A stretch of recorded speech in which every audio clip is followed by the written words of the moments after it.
महायुतीचे उमेदवार प्रतापराव जाधव आपल्यासोबत आहेत. भाऊ, जो प्रचार सुरू आहे, प्रचारात आघाडी घेतली तुम्ही, कसा प्रतिसाद मिळतो तुम्हाला मतदारांचा? हे बघा, प्रचारामध्ये अगदी पहिल्या दिवसापासून या ठिकाणी महायुतीच्या सर्व कार्यकर्ते असतील, पदाधिकारी असतील, यांनी प्रचारात आघाडी घेतलेली आहे. कारण की आमची काही निवडणूक जाहीर झाल्यानंतर, उमेदवारी जाहीर झाल्यानंतरच आम्ही तयारीला लागत नाही, तर मागची 5 वर्ष अगदी बूथ बांधणी असेल, बूथवरला कार्यकर्ता असेल, पानापानापर्यंत 50 कार्यकर्ता, हे सगळ्या नेमणुका या अगोदर झालेल्या आहेत.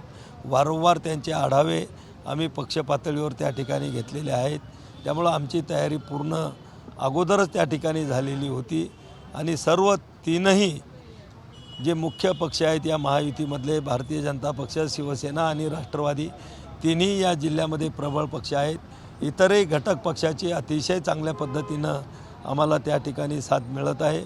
त्यामुळं प्रचारामध्ये आमचे कार्यकर्ते तळागाळातल्या मतदारापर्यंत त्या ठिकाणी पोचत आहेत. आगामी काळात जे प्रचार जो सुरू आहे, कुठल्या कुठल्या नेत्यांच्या सभा होणार आहेत आपल्याकडे? येणाऱ्या पुढच्या काळामध्ये एक महायुतीची आम्ही मोठी सभा त्या ठिकाणी मागितलेली आहे. अजून तारीख आलेली नाही, पण त्यामध्ये आदरणीय भारतीय जनता पक्षाचे नेते, उत्तर प्रदेशचे मुख्यमंत्री योगी आदित्यनाथजी यांची सभा, माननीय मुख्यमंत्री एकनाथराव शिंदेसाहेब, माननीय उपमुख्यमंत्री फडणवीस साहेब, गडकरी साहेब, त्यानंतर माननीय उपमुख्यमंत्री अजितदादा, पंकजाताई मुंडे, या सगळ्या स्टार प्रचारकाच्या सभा आम्ही मागितलेल्या आहेत. ये वाला लेते हैं। Inverter AC. आप गैम्बलर हो ना?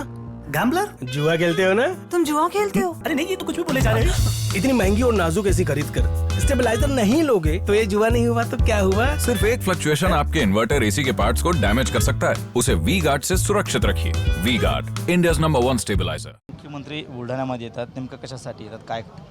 नाही, आज बुलढाणा आज आमचे ते शिवसेनेचे मुख्य नेते आहेत. या ठिकाणी ही जागा शिवसेना पक्षाला महायुतीमध्ये सुटलेली आहे आणि या महायुती शिवसेनेच्या माध्यमातून मी महायुतीचा उमेदवार म्हणून लढतो आहे आणि म्हणून निश्चित ते या ठिकाणच्या कार्यकर्त्याला त्या ठिकाणी संबोधित करण्यासाठी, त्यांना त्या ठिकाणी प्रोत्साहित करण्यासाठी आणि आणखीन जिद्दीनं कामाला त्यांनी लागावं यासाठी मार्गदर्शन करण्यासाठी ते आपल्या बुलढाणा जिल्ह्यामध्ये येत आहेत. मागच्या 3 वेळा तुम्ही खासदार राहिलात, 3 वेळा तुमच्यासाठी उद्धव ठाकरेंनी सभा घेतल्या होत्या खामगावला. आता यावेळेला जे त्यांचे उमेदवार आहेत नरेंद्र खेडेकर, त्यांना निवडून आणण्यासाठी सभा घेणार, त्यांना तुम्हाला पाडण्यासाठी सभा घेणार आहेत? हे बघा, कुठल्याही निवडणुकीमधला उमेदवार अपक्ष जरी असला तरी तो निवडून येण्याच्या आशेनं उभा असतो आणि प्रत्येकाची कॉर्नर सभा जरी असली तर तो दुसऱ्याला पाडायसाठी, आपल्याला जिंकून येण्यासाठीच असते. त्यामुळं कोणाच्या काय सभा होतात याच्याकडे आम्हाला लक्ष देण्याची आवश्यकता नाही. आमच्या सभा होतील, चांगल्या भरगच्च त्या ठिकाणी तुफान सभा आम्ही त्या ठिकाणी येतील, कारण आमच्या कार्यकर्त्यामध्ये एवढा उत्साह आहे आणि त्या ठिकाणी उत्साहित होऊन कार्यकर्ते त्या ठिकाणी येणार आणि आमच्याही सभा त्यांच्यापेक्षाही भव्य दिव्य त्या ठिकाणी होती. जो असली नकली शिवसेनेचा वाद जो सुरू आहे, नरेंद्र खेडेकर म्हणतात की असली शिवसेना आमची आहे, तुमची नकली आहे. हे बघा, आदरणीय हिंदू हृदय सम्राट शिवसेना प्रमुख यांनी जी शिवसेना स्थापन केली ती पहिले हिंदुत्ववादी संघटना होती. त्यानंतर तिचा राजकीय पक्ष 1989-90मध्ये स्थापन झाला आणि बाळासाहेबांनी जी निशाणी घेतलेली होती ती धनुष्यबाण निशाणी होती आणि या पक्षासोबत बाळासाहेबांचे विचार जे होते ते हिंदुत्ववादी विचारसरणी बाळासाहेबांची त्या ठिकाणी होती आणि आज ती कट्टर बाळासाहेबांचे विचार, त्यांची हिंदुत्ववादी विचारसरणी आणि बाळासाहेबांनी घेतलेला धनुष्यबाण आणि बाळासाहेबांनी स्थापन केलेले शिवसेना नावाची 4 अक्षरं ही आज आमचे मुख्य नेते एकनाथरावजी शिंदेसाहेब यांच्या नेतृत्वात आमच्यासोबत आहेत. आज तुम्ही पाहत असाल की त्यांनी बाळासाहेबांचे विचार सोडलेत, सेक्युलर पक्षासोबत गेलेत, हिंदुत्वावर एकही शब्द त्या ठिकाणी बोलत नाहीत आणि त्यांना निशाणीसुद्धा मिळाली नाही. निवडणूक आयोगानं त्यांना मान्यता दिली नाही. निवडणूक आयोग असेल, सुप्रीम कोर्ट असेल, विधानसभा अध्यक्ष असतील, या सगळ्यांनीच ओरिजिनल आणि खरी शिवसेना म्हणून आमच्या शिवसेनेला मान्यता दिलेली आहे. कोण काय म्हणते ह्याच्यापेक्षा कायद्यानं, नियमानं ओरिजिनल शिवसेना आमची आहे आणि राहिलेली शिवसेना ती उबाटा गट आहे. प्रतापराव जाधवांच्या माध्यमातून जे आव्हान दिलं आहे महाविकास आघाडीच्या उमेदवाराला, हे कसं पेलणार?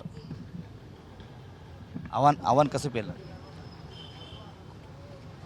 आव्हान महाविकास आघाडीच्या महा- उमेदवाराला महा- दिलं ना, हां. मग मी कसं पेलणार? महाविकास आघाडीचे उमेदवार म्हणतात की जे आव्हान दिलं आहे तुम्ही, हे आम्ही निकालातून दाखवून देऊ.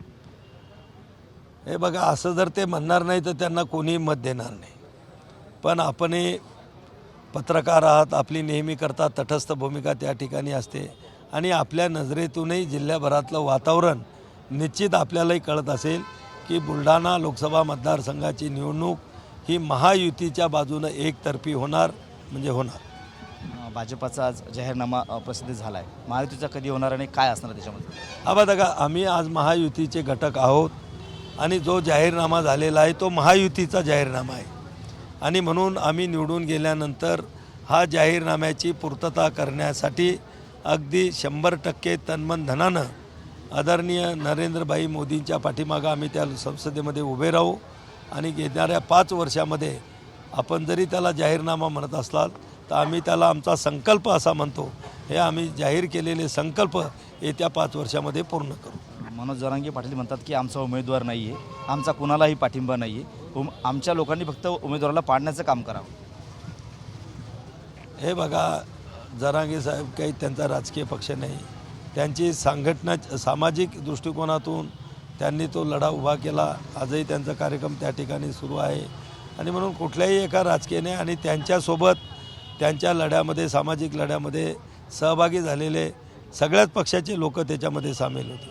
त्यामुळं आता त्या लढ्याचा विषय आता थोडा बाजूला राहून निवडणुकीचा विषय, देशाचं हित, देशाचं नेतृत्व कोणाच्या हाती असलं पाहिजेत हा देशाचा विचार करून मतदान होणार आहे आणि सर्व जनता या देशातील सुज्ञ आहे आणि अतिशय चांगल्या पद्धतीनं निर्णय घेऊन नरेंद्र मोदींना दिलेला जो नारा आहे आपकी बार 400 बार तो यशस्वी करतील. तर हे होते उमेदवार प्रतापराव जाधव. कॅमेरामन हर्षल निकमसह गणेश सोळंकी, TV9 मराठी, बुलढाणा.